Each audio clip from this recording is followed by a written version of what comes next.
To select the pen tool, you can find it on the toolbar or by pressing P. Create a vector point by clicking anywhere on the canvas.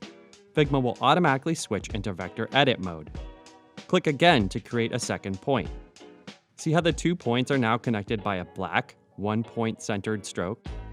Holding Shift while moving will snap your cursor to a 45-degree axis. Click and hold to create curved Bezier handles for a point. Once you've created a third point, move your cursor back to the starting point. The pen tool displays a small black circle when closing a vector path. Once a path is closed, you can add or remove a fill by using the Paint Bucket tool found in the toolbar or by pressing B.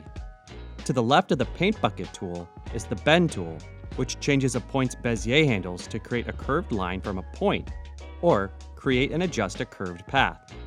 When adjusting Bezier handles, use Alt or Option to turn off mirroring for your point's Bezier handles. The Move tool can be used to select and move a point, path, or group of points or paths within a vector network. For more precise movements, use the arrow keys to nudge your selection.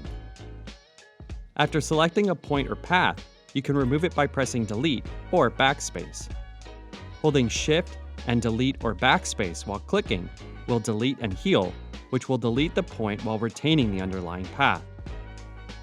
To exit vector edit mode, press the Done button, the Return or Enter key, the Escape key, or double-click on an empty space on the canvas. To enter vector edit mode, press the Edit Object button, double-click on a vector network, or press the Enter or Return key with the layer selected.